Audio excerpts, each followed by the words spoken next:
move into the charrette portion of this, you're all going to have access to that. All of our team members are read up on this, and we'll be able to answer more questions as we get into this together.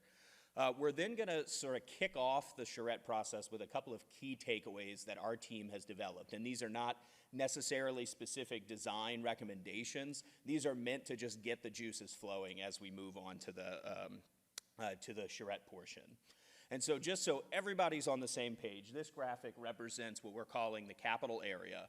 And I think important to remember is that our team is tasked to look through a number of scales. And so all the way on the left-hand side of the screen is the broader district. This is looking at sort of land use integration, public realm, public infrastructure, how it integrates into transportation systems, how it integrates into the surrounding neighborhood. And as we move down in scale to the Capitol campus, really starting to focus on the integration of buildings and landscape, how the siting of new buildings and the integration of public realm and infrastructure really start to create place. And then at the Capitol Mall is what does it mean to host events, to be the front lawn for Minnesota. And so that's the sort of scale that you're going to be asked to think about throughout this design process. But you know what? If you come up with an idea that passes one of these lines, we don't really care. We want your best ideas to be put forward. And the goal today is to really create a plan for Minnesota's doorstep to the world. We really believe in that. We work on a lot of capital projects around the country, including the nation's capital in DC. And we see these spaces as special to the cities that they're in, but also as larger landscapes that really welcome everybody. At the same time, while this is in St. Paul, it's important to recognize this as a space that needs to be for the entire state. And so as we think about design aesthetics, program opportunities, it's important for us to zoom out and realize this needs to be a representation of the broader state. It also needs to be something that has an eye towards the past, but also towards the future. When state capitals are built, they are not meant to be these static elements that are sort of a representation in time. They are meant to be the seat of democracy for that state. And so as we think about this land, putting this into the lens of the 21st century is incredibly important. And to do that, we understand this as a very vital portion of the city itself. And so thinking about this not as just a stale capital that is only the seat of government, but really a neighborhood that is within the broader city. And so our team has been tasked to deliver what we're calling the Capitol Mall Design Framework, and that's a very specific ask. There is the 2040 comprehensive plan that we are not here to redo. We're not here to sort of say, that's an old plan and we're going to something new. We're really building off of that to deliver specific recommendations. And we've put 5 major bullet points on the screen here. The first is specific recommendations for physical changes across the district that touch all public realm. This is a very much a public realm focused plan. Detailed design guidelines for public spaces that include things like planting, streetscape, securities, material, lighting, and so the sort of ensemble of urban elements that make up that experience. A specific design proposal, and we're calling that schematic design, so if you don't know what that term is, or you hear it throughout the week here, basically that's a start of a detailed design for the first phase of implementation that will start this year.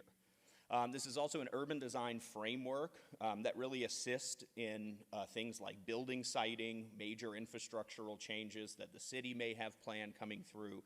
And so it's really meant to be a comprehensive document that guides many, many decisions as we move forward throughout the years. And then lastly is a prioritization matrix that really helps define implementation. And so by that I mean things like phasing, things like funding, things like management and maintenance agreements that may need to be developed. This plan will start that process. Many of you saw this schedule.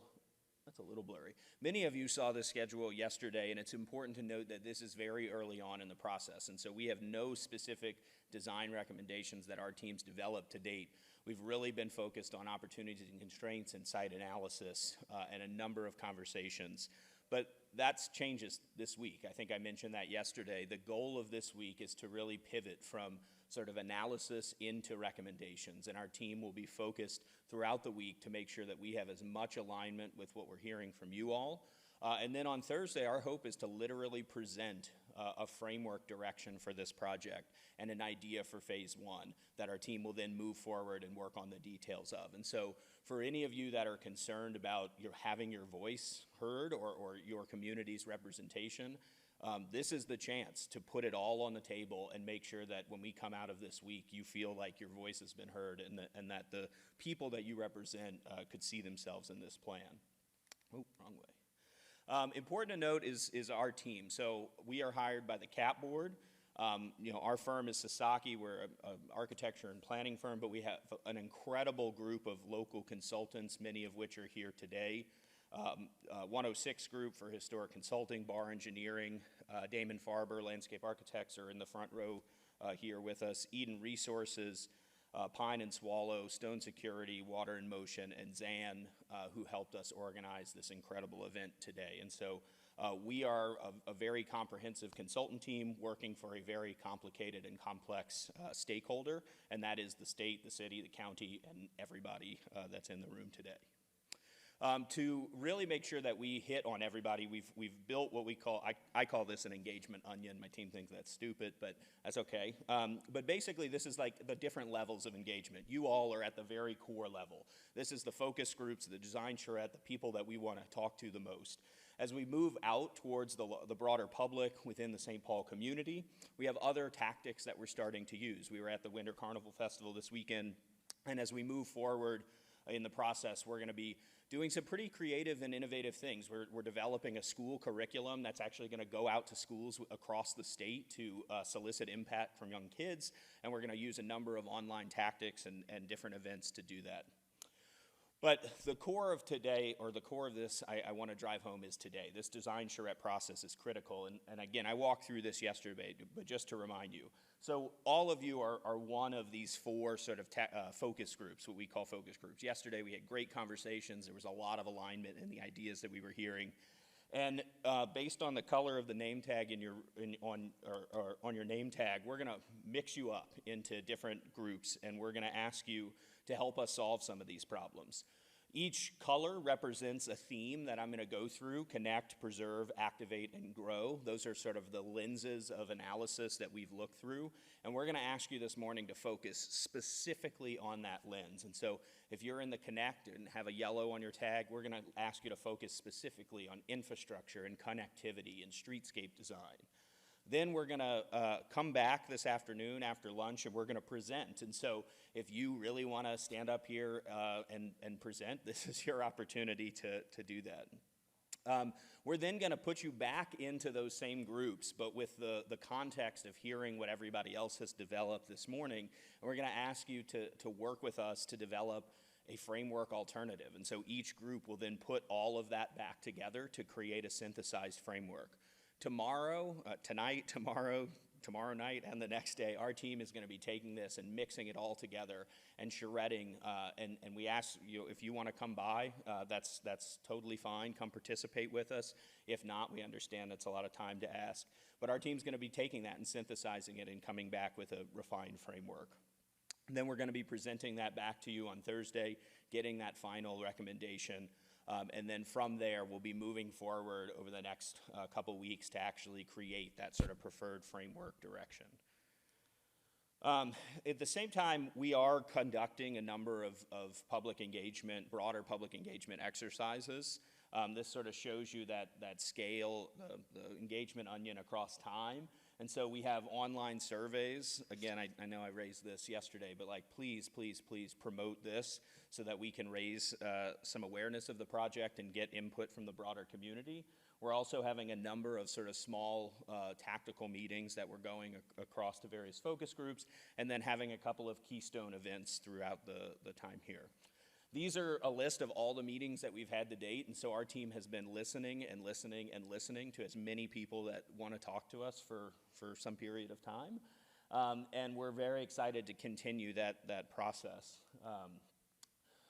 In terms of the community engagement, we've attended 4 events, we've established roughly contact with 350 sort of estimated participants. We've had over 500 surveys completed. I think that number's actually a little bit higher now. And we have an active website that has a ton of information on it. And so the preliminary findings from our survey that's still currently live, again, this is 553 respondents from across the state, mostly concentrated within the Twin Cities area, and we're looking to increase this participation across the state, and so we ask you again to help us promote this. Important to our team is to make sure that the demographics of the survey respondents align with the demographics of the city or state. They're starting to, but they're not quite there, and so we're looking to adjust our outreach accordingly. Some of the things that people are starting to say is that they see this largely as a pass-through space.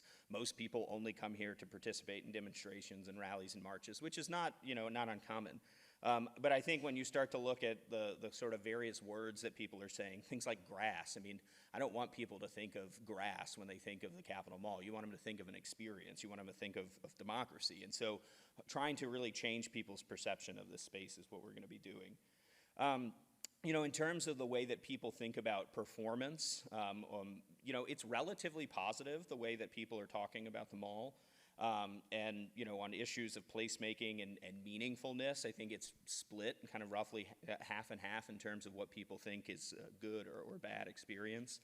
And then we actually have a sort of mapping software that's built into that survey that allows people to place dots. And what's really exciting is seeing where people are starting to say what's safe, what's unsafe, and really where they go. And we're actually taking that and starting to layer that into our physical analysis, which you'll see in a bit.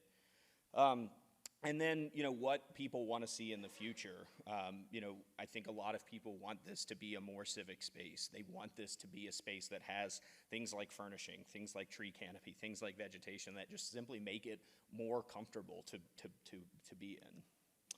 And so, when we think about those aspirations of the community, we sort of stepped back and said, what are places that can inspire us as we jump off today?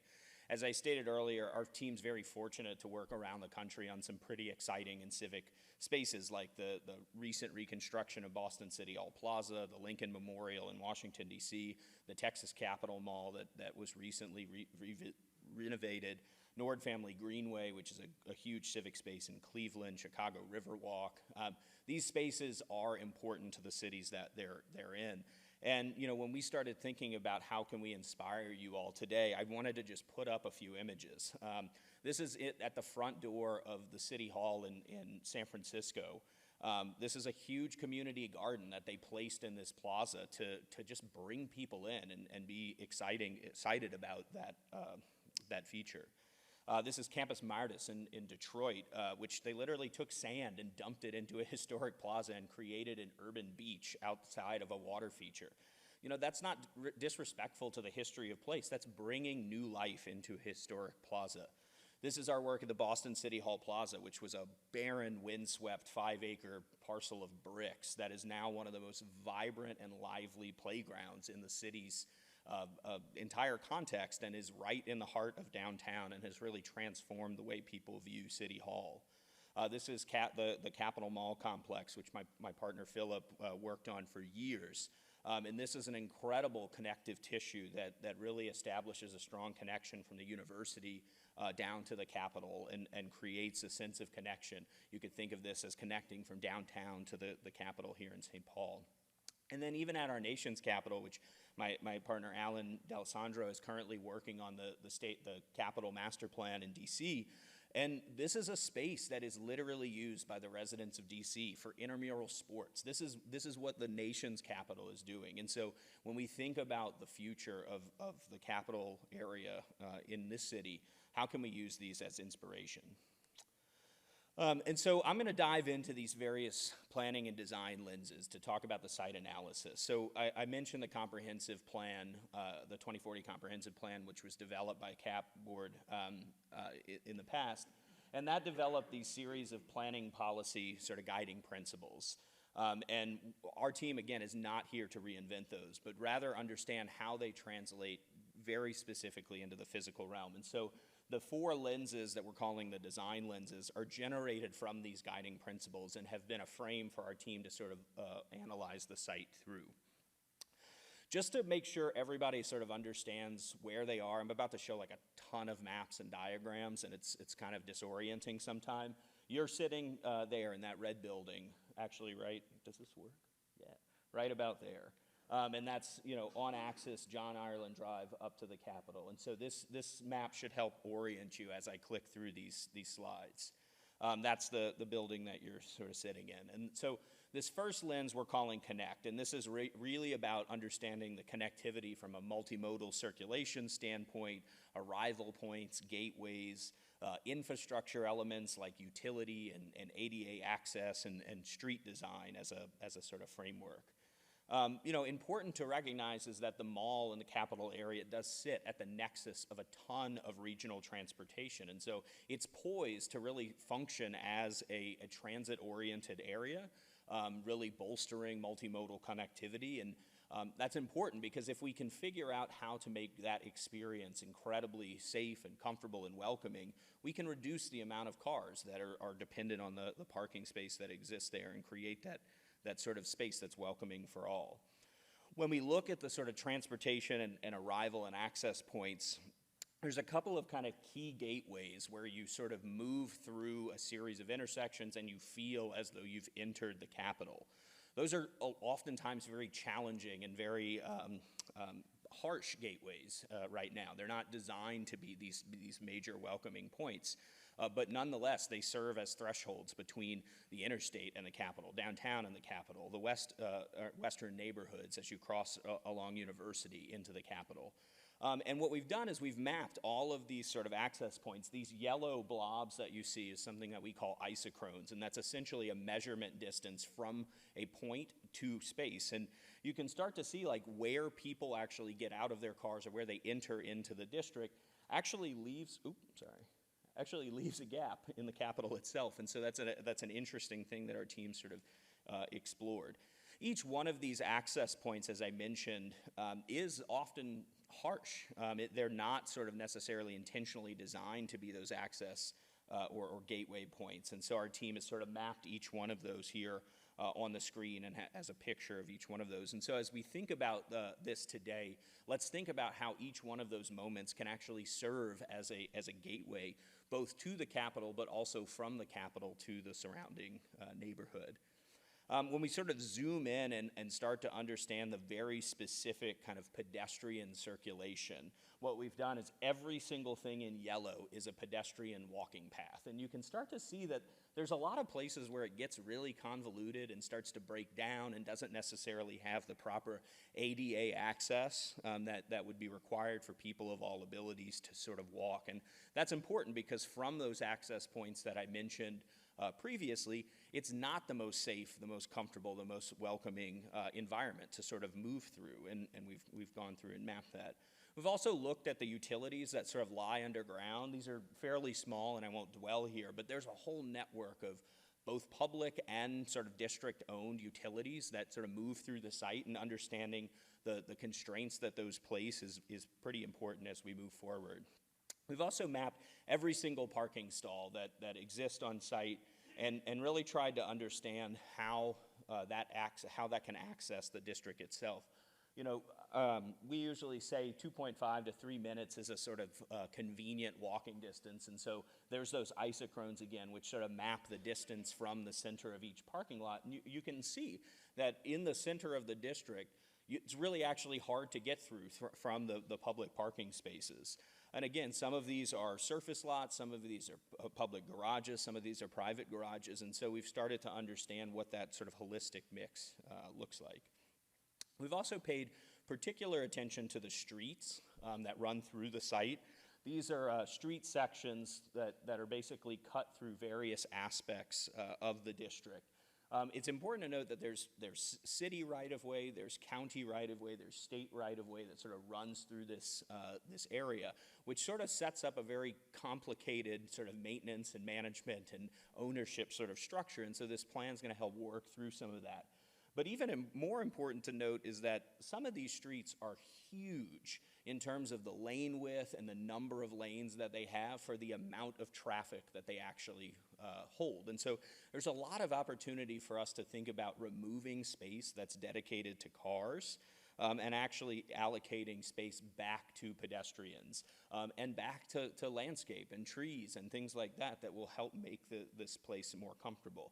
And so we've gone through and mapped all of these sorts of things, and the yellow team that's responsible for this, I would encourage you guys to look at those sections and really think about how they can create place and serve as connectivity spines between various elements. And so with each one of these themes, we've developed what we call a series of opportunities and constraints. On the top is what we think are the opportunities. These street right-of-ways, that's basically the property line to property line, they don't support the current traffic demand. There's a ton of room for flexibility. There's a fair amount of heavy infrastructure. You remember those gateways I talked about? The interstate has a ton of noise. The amount of grade change along University when it interfaces with the light rail. Those are big, heavy pieces of infrastructure that really need to be overcome. There's an incomplete pedestrian network that runs through campus. You remember that yellow diagram that had all those gaps. And then there are built and perceived barriers around the campus, particularly parking. When you sort of enter into that inner sanctum of the campus, the first thing you're met with is basically parking, wrapping all the way around. And so there's a number of strategies that our team has developed that we hope you all build off of today. Really establishing gateways and arrival points for those multimodal connections, preserving and integrating into the historic relevance of green corridors and major axes, establishing a pedestrian network that is clear and has a hierarchy to it based on the amount of people that are using those paths, and then enhancing the connection between the Capitol campus and the surrounding communities. And so identifying where those barriers are and coming up with ideas for how we can overcome them. The next theme is what we're calling preserve, and this is really about the kind of cultural and historical evolution and sort of existence of the site today. Our teams contemplated the evolution of this site, the events in St. Paul, the various planning kind of doctrine that existed throughout time that may have sort of influenced certain decisions that were made. And we've started to map those out and understand what major decisions happened. And working with our friends at Damon Farber have really developed a comprehensive understanding of that. And we'll be issuing a cultural landscape report, which is an important technical document that supports this work. I think most people in this room know, and if not, I'll give the short history, but the existing site today really is born out of the Cass-Gilbert plan from the turn of the past century, and really has evolved over time to the kind of bird's foot configuration that exists there today. But a lot of those ideas and those big moves relate back to that original plan. And when you look at the kind of evolution of the site from that original plan to today, you can actually start to see the breakdown of the kind of urban grid that's around, which is an important acknowledgement of the fact that what was originally planned is not exactly what is there today. And a lot of that has to do with some of the sort of darker sides of history, which I think we want to really acknowledge in that there was a huge amount of historically diverse communities that sort of wrapped around this district. And a ton of things that have happened, both at the Capitol grounds, but also surrounding the Capitol grounds, have had major and negative impacts to those communities. For example, this map here on the right shows the previous historic fabric that existed in this area, and the red is now the footprint of the interstate that sort of blasted through that area and demolished a lot of those homes.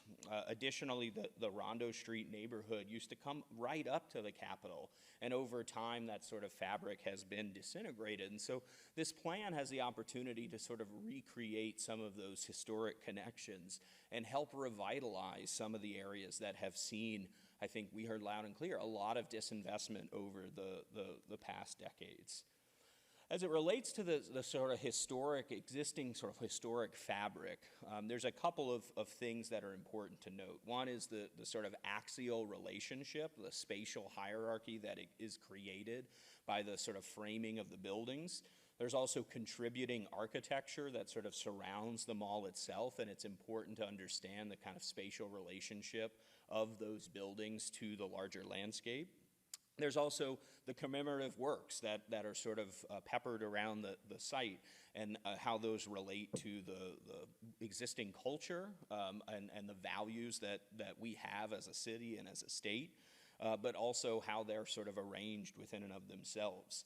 I mentioned that we're going through this cultural landscape report, and part of that is understanding the sort of very detailed elements that were part of the plan in which we're defining as like a period of significance, which dates back to 1962. And you can start to see the circulation in 1962, the tree canopy in 1962, is actually very different than what exists there today. Even in the past 40, 50, 60 years, there's been incredible amounts of transportation, as well as sort of retraction of things. Trees have been cut down that haven't been replaced, benches have been removed that haven't been replaced, and so understanding that has actually detracted from the historical relevance of what's out there today is an important acknowledgement.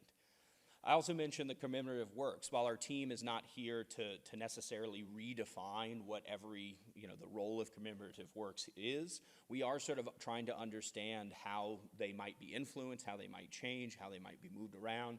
And to do so, we've started to understand the various age and sort of cultural relevance that they have.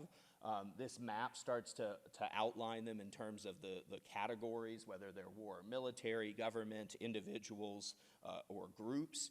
We're also starting to understand the kind of age and the sort of boundaries of what we would call each one of those kind of memorial elements. And so throughout this process, the team that's sort of tasked with preserve, I think you should try and think about what are the things that we want to commemorate in the future, and how do we want to relate to what's there today. Also very important is view sheds. I think everybody would acknowledge that there are some pretty amazing views, both from the Capitol out towards the city, but also from the Capitol, or from the surrounding city to the Capitol. So what our team's done is built a comprehensive digital model that's allowed us to analyze these various view corridors. And the yellow basically represents a gradient from completely unobstructed views to fully obstructed views. And you can start to see some of the snapshots there, and the Capitol's sort of called out in yellow. And why we did this is to understand that, for example, if we were to say, let's plant a ton of trees on John Ireland Drive, some might say, oh, that would actually block the views. But we can start to understand how, this is actually, there's John Ireland Drive. You could actually start to think about closing in that view without actually obstructing the building using this analysis. And so back to those opportunities and constraints related to the sort of preserve topic. There are a number of historic and non-historic and contributing features that are out on site, and so it's important to understand how we balance those. There's a number of sort of unfulfilled and disrupted historic plans, and so if you think back to those historic plans, not all of those came to fruition. Some of them did, parts of them did, and how we sort of tie all of those together is important. The loss of historic urban fabric and the acknowledgement of the cultures and neighborhoods that used to exist is a big opportunity, or a big constraint. And then the lack of inclusive and historically curated commemorations, I think, is important. I think we heard a lot about that yesterday, is how can we ensure this place feels welcoming to all. And so those opportunities to deal with those constraints, we really want to preserve, maintain, celebrate the historic landscapes while adapting to future demands, and that has to do with climate change as well, which I'll talk about in a second. We want to draw inspiration from the historic plans and understand the sort of essence of what they were trying to do in terms of preservation of views or creation of civic axes. We want to memorialize the loss of certain neighborhoods and identities through this space, and really think about exciting opportunities, for example, like what the city's really focused on in the Rondo neighborhood, and how that helps bridge both physical divides that exist there today, but also, cognitively recognize that sort of loss. And then the last opportunity is really creating a more holistic and inclusive, commemoration strategy and how we think about making sure that it touches on all walks of life. And so the ask there with this group is, how does this represent both the historic features but also look towards the future? This next lens, the Activate lens, is really how we are sort of defining things like land use and program and activation and events. And this is really our opportunity to start to understand the integration of building usage and clusters of land use and how they relate to the public realm, and understanding how people use this public realm. And so our team started to map out all of the sort of building uses. You can see that sort of civic ring that happens around the Capitol. Those are the office buildings and government buildings. But that there quickly transitions to some major institutional elements like a hospital, but also into single-family fabric. And so understanding that this is actually a very diverse mix of land uses, and the public realm really needs to support all of those users is important. We've zoomed out and mapped the parks and open space system throughout the city, really building off of the work the city has done. And this is what you call a gap analysis, which sort of looks at the program that's offered in the area and what's missing. And that's what our team will start to utilize to identify the types of things that are missing from the area. We've also looked at the kind of demographic mix, and this sits at a very interesting point where different age groups, different race groups, different socioeconomic statuses sort of sit within the surrounding context, and this can really serve as a nexus for all sorts of people, which is an incredibly exciting opportunity.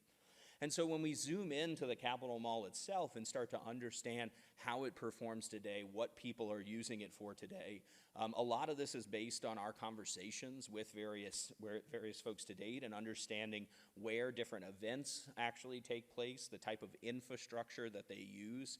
For example, the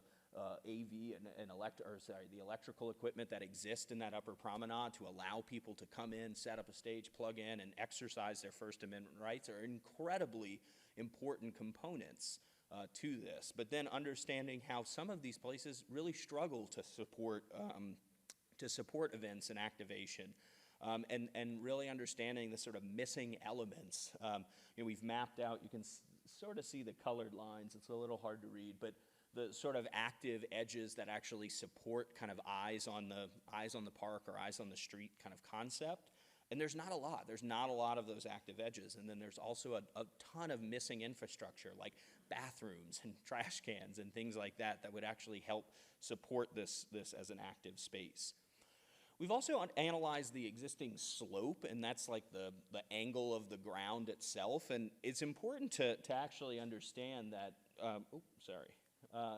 in some of these areas, especially the upper mall, the slopes actually exceed a percent or an angle that is actually comfortable to host, sort of regular events. And this really hinders the mall's ability to actually support some of those types of activities that I think we've heard everybody wants to see. And so how we start to influence that grade to actually be more flexible is incredibly important.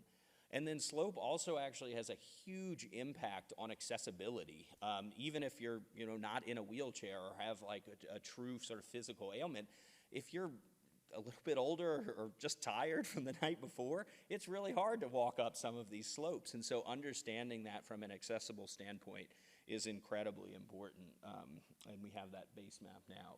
We've also started to contemplate the security challenges and are actively working with admin and to understand those challenges a little bit more, but really contemplating where the kind of physical barriers are, how they relate to both perception of space and safety, as well as operational considerations. A lot of times if there are big events, they might have to set up fences, which is a huge kind of cost burden and operational burden. And so trying to understand design interventions that can actually both increase safety, but also make things more usable is incredibly important. And that might be manipulation of grade, using things like low-slung walls for vehicular barriers. And so the group that's tasked with this, I think the balance is really understanding how we increase activation but also preserve safety on site.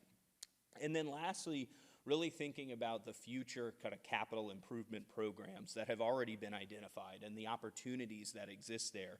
I think we heard a lot about the Sears site yesterday and sort of how it's negatively impacted the area. You know, there are existing talks with that property owner and trying to think about how this framework can actually set up a logic for how that site could integrate into the surrounding neighborhoods. Rice Street has been identified as a major capital project in this, and so how we can influence the decisions around that and the design of that.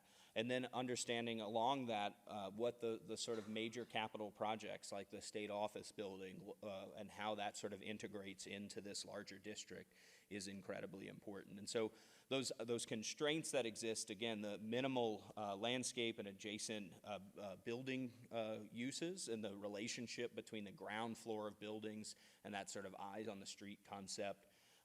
Really from a programmatic standpoint, the limited capacity for sort of everyday use and the lack of certain amenities. I think we heard that loud and clear yesterday.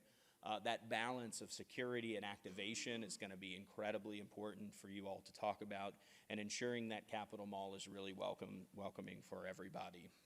And so those opportunities that we see related to those constraints is, you know, we should focus on creating an outdoor space that responds to and complements those existing building uses, and so that people that work on the Capitol Mall can walk out of their door and utilize open space for lunch, for meetings, for everything.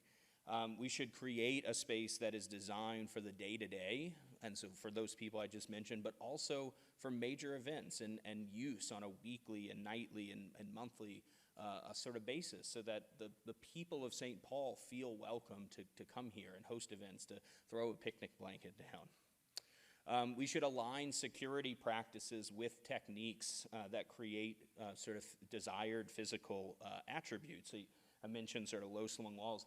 This awesome sign here at the Capitol Mall is actually a security feature that's literally designed to ensure that people don't drive into crowds, but it's also a complementary feature that sort of recognizes the space as the mall. And then we should design inclusive spaces that have diverse programming, and so thinking about that sort of diversity of culture and age groups and really looking at the open spaces around the Capitol to provide that. I think we got a call for multiple playgrounds, I think at Carousel yesterday. There was a lot of really interesting ideas, and so let's think about how those elements really support that culture. And at the end of the day, this is to ensure that this is a mall for everyone. This is about the First Amendment right to come and exercise free speech, but it's also a place that people should be able to access on a day-to-day basis. The last theme, and then I promise I'll stop talking, is this grow theme, and this is really focused on the environmental components of this. Thinking about the sort of natural heritage of the state of Minnesota, and also the impacts of climate change. That is changing. I think we can all acknowledge that there's no snow and it's like 50 degrees outside today, which is crazy. Really understanding how that impacts human comfort and sort of thinking about shade and wind and seasonality. Understanding landscape from both a beauty standpoint, but also from an operations and maintenance standpoint is really what this theme looks at. And so our team sort of zoomed out to the biggest issue of both climate change and the sort of kind of culture of or ecosystems of Minnesota. And really we see this as an opportunity to serve as a bit of a microcosm for the incredible diverse ecology that exists across the state. Understanding how water and landscape and forest typologies can really come and show up and serve as ecosystem services on site, but also be a place that you know, people from around the state can come and recognize. And at the same time, recognizing that climate change is an issue that we're having to contend with. And so as we think about the longevity of this space, a plan for 20, 30, 50 years and beyond from now, it's important to understand that the changes in temperature, the changes in water regimes and how that ultimately impacts the species and the types of ecologies that we place on site. We also understand that this is not that far away from the river, and so the thinking about the importance of the Mississippi River Flyway and how this city sort of sits on that space and how this capital complex could actually contribute from a habitat standpoint is an incredibly important element. Really understanding when we think about the diverse ecologies of the state, from where it is today is a fairly limited sort of biodiversity perspective. It supports very little animal life, it supports very little pollinator habitat, and has very limited tree species that are planted out there. And as we think about that evolution from something like that to something more diverse, is understanding the different cultural relevances of even the sort of ethnobotany that exists within the state as it relates to indigenous people, and understanding those types of species and how we bring them back to actually support a broader life. And our team has actually started to map out and make sure we understand the existing landscape typologies. And not surprising, this is 80% lawn, which is like a striking number when you start to think about that from a maintenance, from a water use standpoint, and strictly from a lack of biodiversity standpoint. And so looking at how we can ensure that as we think about things like activity, like we talked about in the last design lens, and how that relates to what is actually needed from a turf standpoint and how we can start to change that.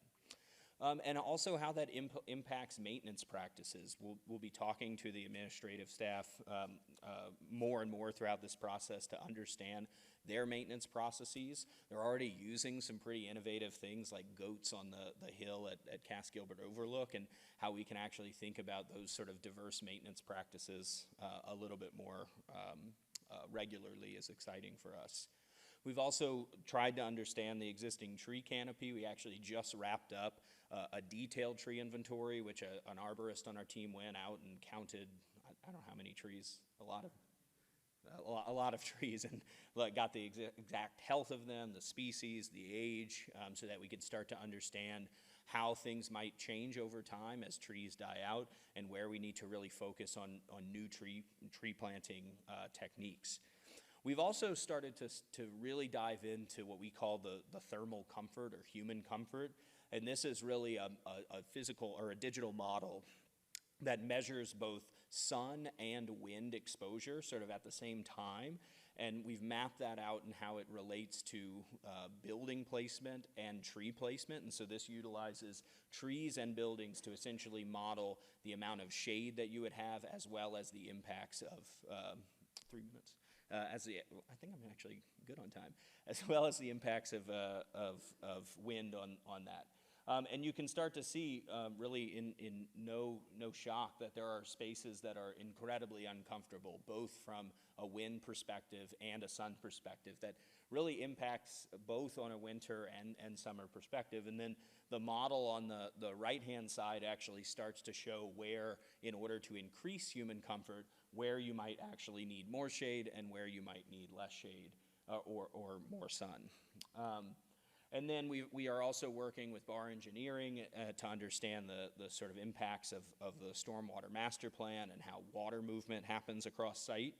And that leads us to these final opportunities and constraints. And so a real focus on human comfort, I think, is an incredible challenge that we need to overcome. This site is very disconnected from the natural processes, both at that larger scale as well as the biodiversity on site. There's a lot of investment and that happens in maintenance and operations, and how we can start to streamline those practices is important. And then, of course, the climate adaptability and resilience of this is important. And so a couple of those last strategies to contemplate before we break up is increasing tree canopy overall to support human comfort, reconnecting the site to natural processes, really evolving maintenance practices to be more sustainable and ecologically focused, and creating a climate-ready landscape that deals both with comprehensive sort of planting and stormwater strategies. And so before we kick off, I just want to go through a couple of key takeaways, and this is just to get your juices flowing as we move forward. And so, we could imagine a district that has really grand and green boulevards that connect the capital back out into the city. We can imagine a series of very active, vibrant corridors that run through this site that tie everything together and really stitch into the surrounding communities. We can imagine a series of pocket parks and squares that relate to active ground floor uses that are situated around the district. And we can imagine an integrated network that ties together some of those disconnections that have happened over time. As we move in, I think we can imagine a hierarchy of circulation on this site that is actually grand and celebratory, but also connects people to where they want to go. We can imagine framing views with tree canopies that really support human comfort and preserve and frame historic elements. And we can imagine a very diverse series of public realm rooms that have new programs that support active uses and community uses. And then lastly, we can support a diversity of landscape typologies that serve as a sort of gradient from maybe wild edges on the side to more formal things in the middle. And so that really is what our team wanted to sort of leave you with as you move into the small groups, and just remind you of where we sit in this project schedule. And so what we're going to do now is, based on the name tag, the color of your name tag, we're actually going to break up into our groups. Each person wearing one of these shirts is a team leader, and we're actually going to move to the education center, where you're going to be broken up into your teams, and then we'll start to Charrette. What's that? It's on the second floor, yes. And so Alan, if you can raise your hand, that's Alan. He's gonna sort of, everybody kind of follow him to the education room. Okay, that's it.